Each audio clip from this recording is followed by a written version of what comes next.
My name is Courtney Yamanishi. I am a realtor. I work with Keller Williams in Redlands, and I've had my license now for about a year. I did have a day job that was main my main thing, my main 9 to 5. So I kind of kept my license on the side for friends and family if they wanted to use me. And with the timing right now, it was the time to make the switch to a full time agent. So I'm excited.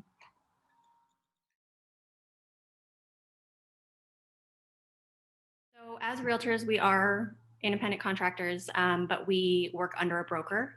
So you have the option to get your broker's license. It's just a little bit more education, and then you are managing your own office and deals and agents. But I work under Keller Williams in Redlands.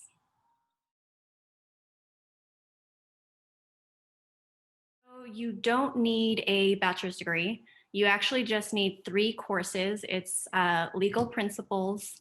I'm sorry, legal aspects, real estate principles, and real estate practices.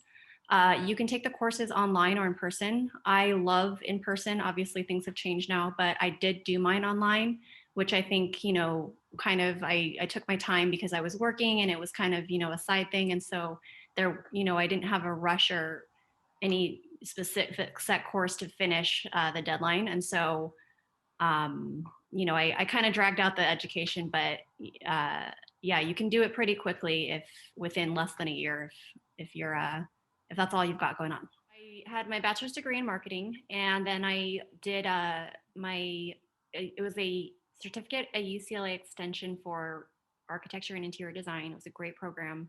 A little bit same thing with as the real estate courses.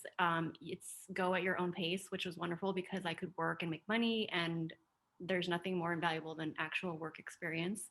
As much as I love school, it was a nice balance for me. So that's what I liked about, you know, my real estate education and my certificate education in design. That did give me a lot of skills, and I am transitioning from mostly experience as an interior designer. So I'm kind of excited to see how that weaves into real estate and how I can, provide more of a full package and a better eye for buyers and sellers with the design background. And I always actually was interested in production design, and that's sort of what led me into interior design. So I have a big place in my heart for film, behind the scenes, concept development. And so I'm planning to also bring the video and photography aspect into real estate.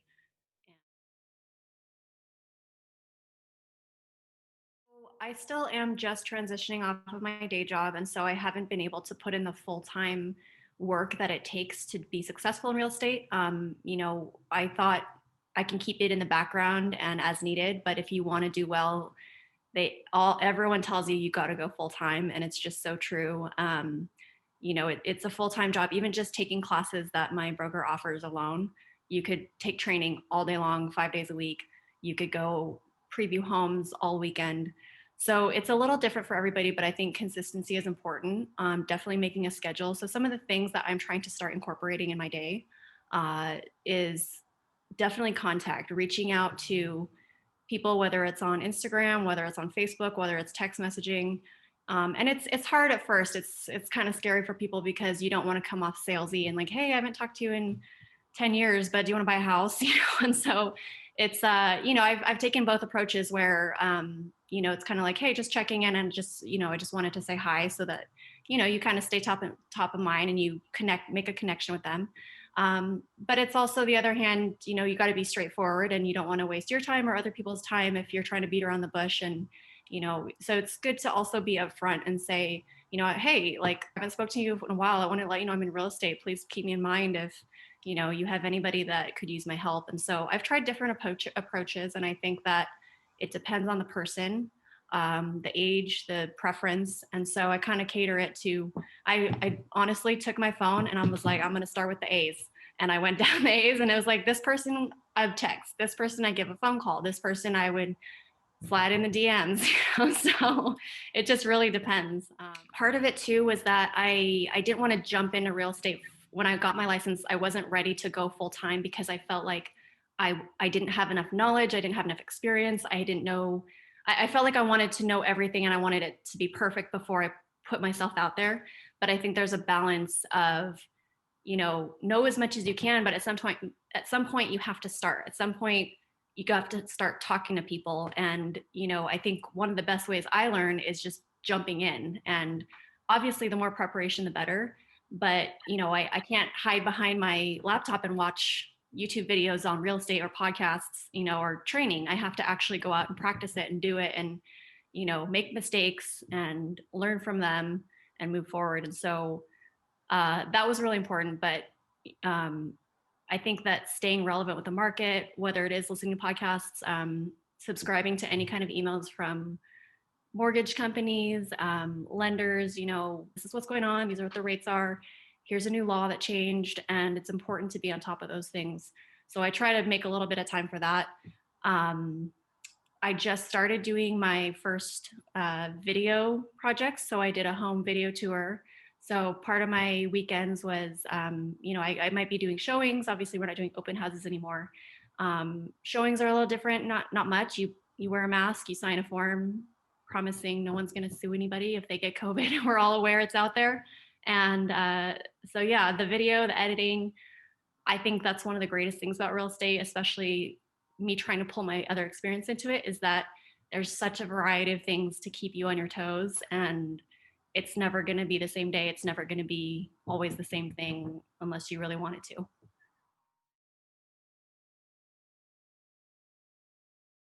I sort of got interested in real estate when I was actually working with my realtor, our family realtor, and he kind of put the idea in my head. He said, he had sent us listings and places to look at, and I immediately plugged them into a spreadsheet, and I was, on his little MLS links every day, favoriting the ones I liked, and I loved organizing that information. And I thought about it, and I was like, that kind of does go hand in hand with design, and I love that it's flexible. You kind of make your own schedule, and yes, you probably work a lot, but you decide when and with whom and on your own terms.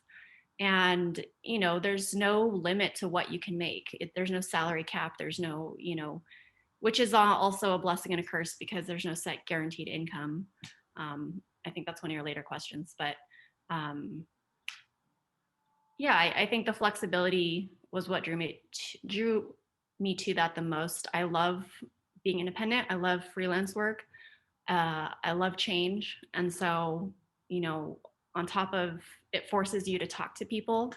Sometimes we can get in our shell, and I can be an extrovert in some cases, but for the most part, it's just as opposite. I'm very introverted, and so I think it forces you to reconnect with people around you and get involved in things that you never might have before.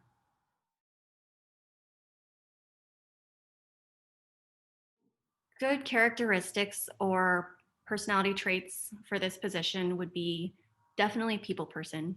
You have to like people. You have to be a good listener. A little too blunt. It's important to like people. It's very important to be a good listener. You know, Sometimes they say when you're working with buyers, they'll tell you what they want, and then a lot of realtors will say no, they don't know what they want because you'll show them something that's not necessarily in their criteria, and they fall in love with it. So I think reading people and the home buying experience is so personal and emotional, and you have to kind of see it through their eyes and be able to you know communication too, it's very important. So listening, communicating, definitely good characteristics for being in real estate. uh, Being reliable, if you're someone that people can depend on, it's going to be very easy. People will sense that right away, and they'll want to work with you. And probably one of the most important, being trustworthy. You can have all the experience in the world, you can be the biggest hotshot, you know Chriselle Staus of Selling Sunset, but which I love her. I shouldn't have used her. uh, but you have to be trustworthy. I think that a lot of a buyer's or seller's decision to work with a real estate agent is likability and personality. And obviously the experience and the knowledge have to be there foundationally, but the ultimate end decision whether they sign the contract with you or not is it's the chemistry. It's if they know they can trust you, they can sense that you've got their back and you're not going to lie to them, you're going to hold their hand every step of the way if they need it, then I think that's important. uh, to secure that transaction.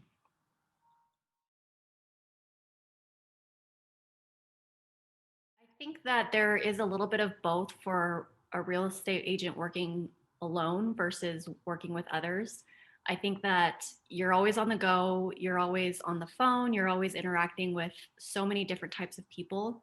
So, in a sense, sometimes you may not go into the office and see the same people every day. And, you know, as a real estate agent, you do work with many people. It's not in the same capacity as a typical uh, as most typical jobs are, but you work with, not only your clients as sellers and buyers, but you may work with their family members if they're involved. You may work with the spouse. Um, Saying is happy wife, happy life. And, you can't have the husband, especially in design, you can't have the husband sign off on anything without the wife's permission. That's everybody knows that. So it's important to understand the relationship. And even if someone's name is on the title or they're the ones signing the documents, who are the people influencing them, because that's going to be, you need to be available to those people as well and make them trust you as well. You work with lenders, you work with uh, title companies, you work with the escrow officer, you'll work with appraisers, uh, home inspectors. There's all types of people that you're going to work with. Yes, I think there could be days that you might uh, be down in the muck of it alone when you're cranking out paperwork and you're making phone calls. But even with the phone call, you still have to interact. So I think there are some agents that I've seen, they have to be on so much during the day that by the time they get off of the job, it's like, nobody talk to me. Just want to watch TV and zone out because I need to turn my brain off for just a minute.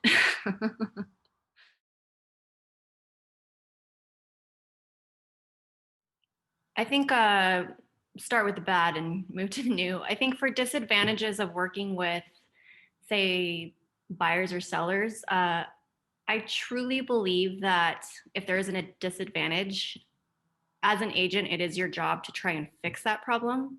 I think it's also good to know when it's time to walk away.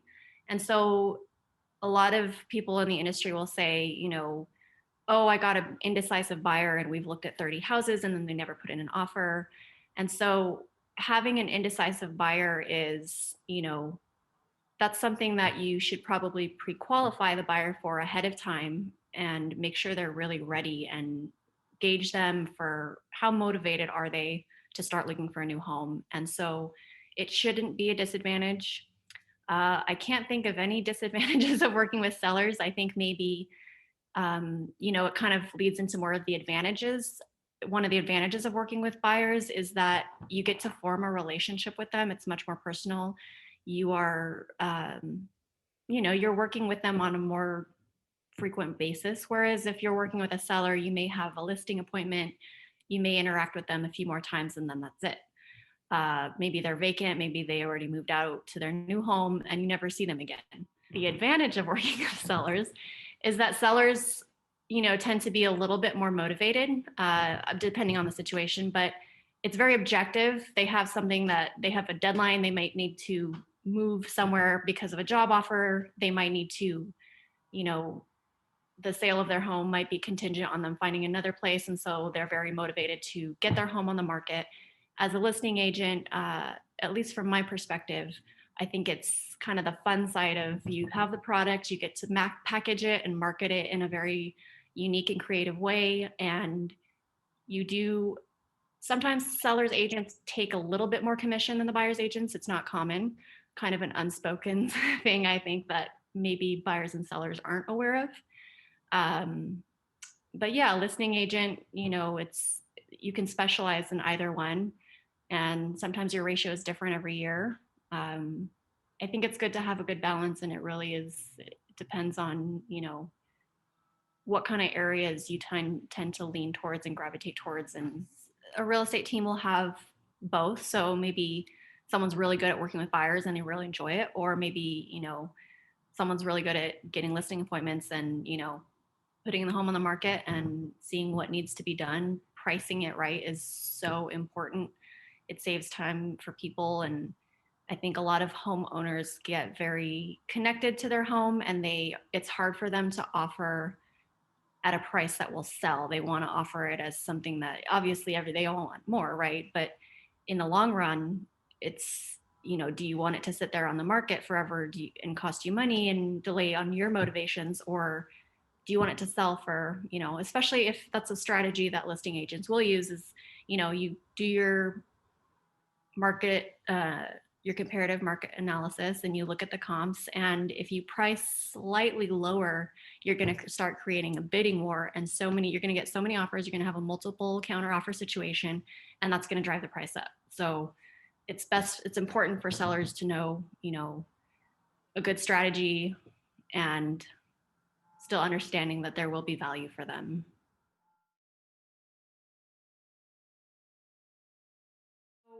Yes, if you hustle, you can make great money. Obviously, depending on the area and the price point of the homes that you're working with, you can make, like I said, limitless. Um, Typically, commission is a 6% split between the buyer and the seller. Like I said, sometimes the seller takes a little bit more. So, for example, if you have a $300,000 home, your commission each would be $9,000. But from there, you have to deduct your broker fees after taxes. Maybe you have marketing or overhead costs. And with my office, I think our average commission check is around $7,000. So, it's, yeah, you could spend though like 3 months on that deal, or you could do 3 of them a day if you're really, working pretty hard. So it's all over the place, but definitely very, very good income potential.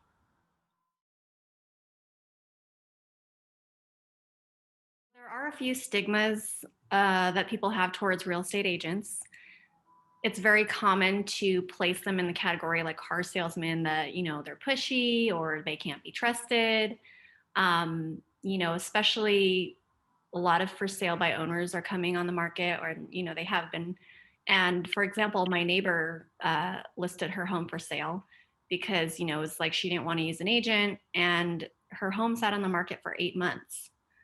And, it's a trade-off. So, yes, there are, things are changing. There's many ways to do things yourself, but I think having an agent represent you and worry about the headache of everything for you, they're your glue that holds, your escrow, your lender, your seller, their agent. They hold everything together for you, and they keep track of it for you, and they have your best interests.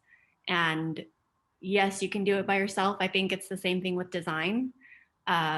Just referencing back on that, a lot of people, design is very subjective, and design fees can be very high. And it's like, well, I could just do that myself, or I can, go to Home Depot or Lowe's. And it's like, until someone actually tries to do it themselves, they don't realize how much detail and how much time goes into it. And the behind the scenes is a lot, a lot, a lot of time. So if you have the time and you want to do the research, you know, that's on you. But I think it's in your best interest to let the professional do what they need to do to take care of you in the best way that you're going to get the best results.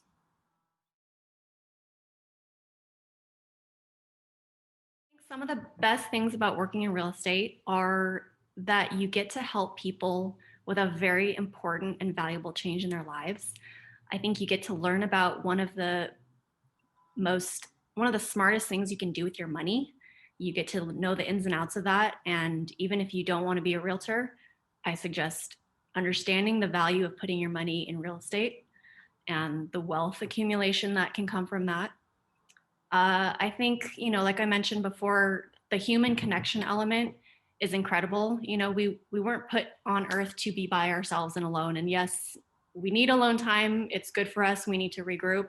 We're meant to help each other. We're meant to serve. And I think in real estate, that's what you get to do. That's the essence of what you do, is you serve people. And I think that it also changes your perspective in your daily life. And, when you go to the grocery store, or when you go walk your dog down the street, you know, other than not trying to come off like, too aggressive on people, when you start a conversation with someone, it always leads to real estate.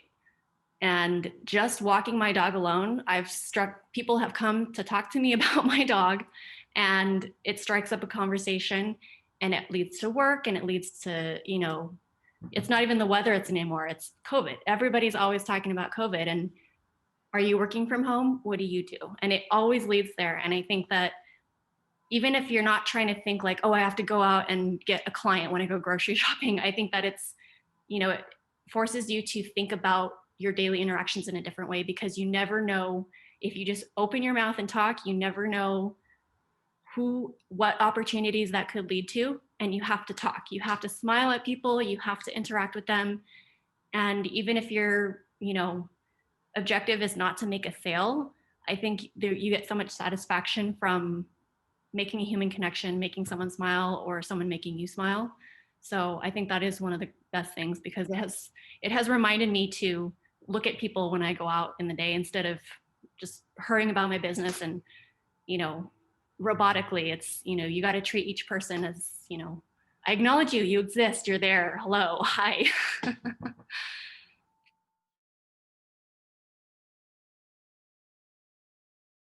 I am still new and I am still getting into it, but I think if I could have done that little bit differently, I probably would have taken my classes in person. I think that I would have completed them faster. I do better in in-person settings, and I've always done better with classes in person rather than online.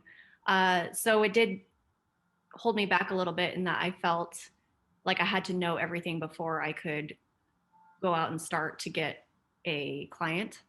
And there comes a point when you need to just jump in and start. The design aspect, there's a little bit of perfectionism in that, you want to feel confident too. You want to feel, there's just so much to know that if you sat there and studied it all and knew it inside out, you lose out on sales because you're not actually going out and practicing it. And even with Keller Williams, what kind of drew me to that company was they offer so much training and resources, and there's such a community family network there. People are, they all help you out, and I like that. It's there's a huge sense and value in team at Keller Williams. I think it's kind of ironic, the question, because I wish I knew everything, but in the way that you're asking the question, I wish that I had just started earlier, rather than waiting, because maybe I would have had a few more sales had I not waited to be so perfect about knowing every single thing that I needed to know, and just dealing it with it in the moment when you get there, and cross that bridge when you get there.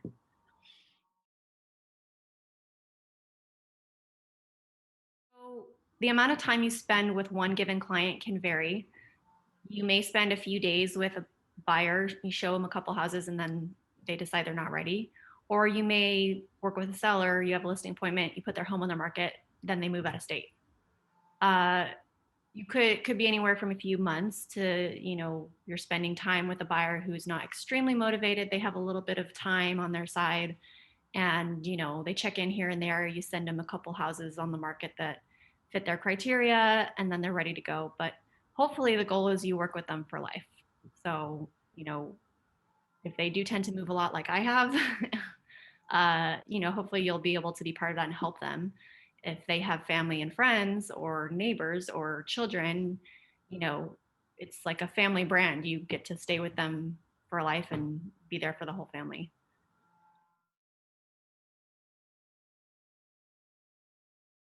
Definitely need a phone. I think that's primary.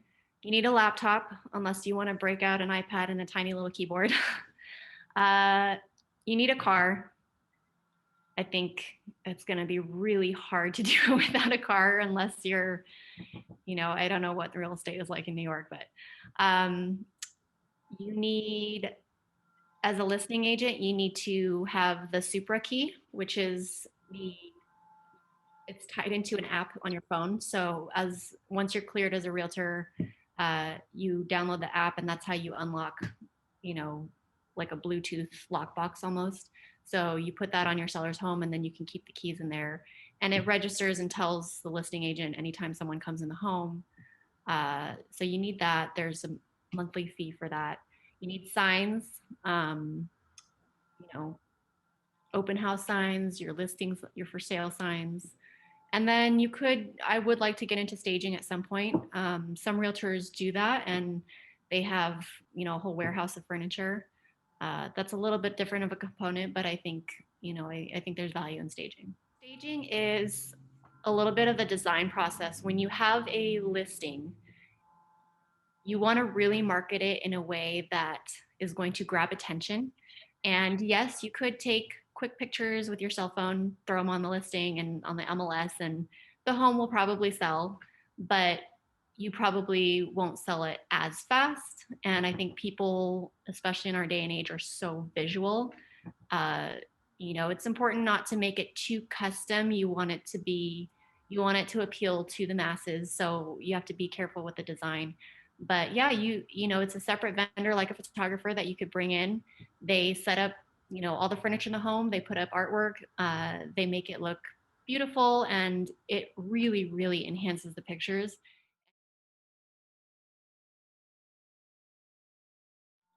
So real estate can take up a lot of your time. Uh, it is important to, you know, what you put in is what you get out. Hopefully, you're putting in 20%, getting 80%. Uh, working harder, not working smarter, not harder. um, but I think that for me personally, balance is everything. I think family, friends, making time for you is so important. And if it starts to take over, if one thing starts to take over your life, I think it's time to take a step back and readjust. So it's obviously great to be busy and have a lot of things going on, but there's a time to know when to start delegating things. There are certain things with real estate that you can outsource. As an agent, you can hire a transaction coordinator. You can, so one of the agents I helped out, she actually is setting up a business in Texas. So you can have your team help you, but she's got so much going on. She just pays straight cash to have someone go show homes for her. So, you can outsource things, and if it makes sense for you, uh, ask for help, and delegate and, you know, work work smarter, not harder.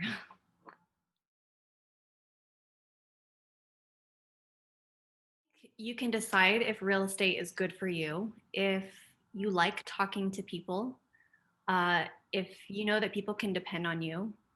You absolutely have to be self-driven, self-motivated. Those are all really great things to know. You'll probably do just fine in real estate. Self motivation is extremely important as a realtor because it's not where you clock in and you have a boss who's watching your every move. You don't have that accountability. I mean, unless you hire a coach, you have to set your own schedule. You have to, you know, no one's going to tell you how many people to call. No one's going to tell you how many homes to go look at. No one's going to tell you what to keep up with in the market and the industry. It's up to you to do the research, to find out as much as you possibly can. The more you know, the better an agent you will be. And the more you talk to people, the more opportunities you're going to create, more relationships you're going to create, which are beneficial not only professionally, but emotionally. And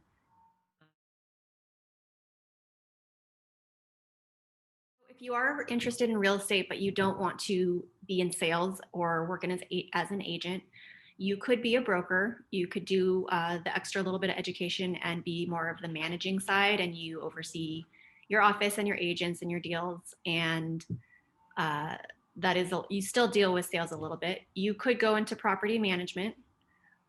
You could you could be a consultant, you could be an investor, developer. There's several administrative jobs you could do. You could work for a broker doing their marketing, their social media, any administrative type tasks that broker offices or other agents need. Uh, you could be a reality TV star. um, yeah, or you could work in commercial real estate, which I'm very interested in. And you could also work in law as a real estate attorney.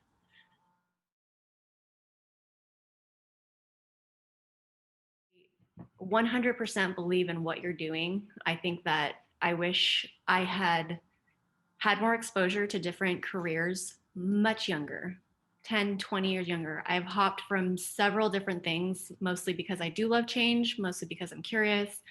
Uh, but it would have been nice to know, it would have been nice to shadow it, to see it. I think that our educational system teaches a lot of traditional curriculum that, everybody says, when am I ever going to use this? And I think we need to be taught about how to manage our money. We need to be taught psychological skills, how to, you know, I don't care what profession you're in, you need to, understand how to work with people. And even I love being hands-on, even if you have a very hands-on trade skill type job.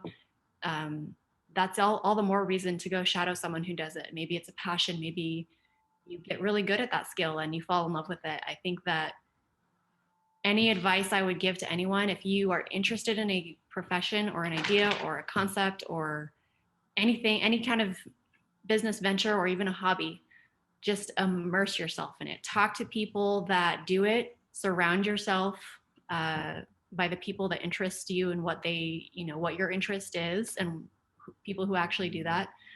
And I think for real estate, I'd say you have to give your client the integrity they deserve by treating each experience as if it was your own. I think that it's a golden rule which can be applied to any profession and any industry. Put yourself into it and don't kill yourself. Don't at some point you have to be efficient, but take it into your own hands as if it was your own. And I think you'll be a better um, you'll be better at your job because of that.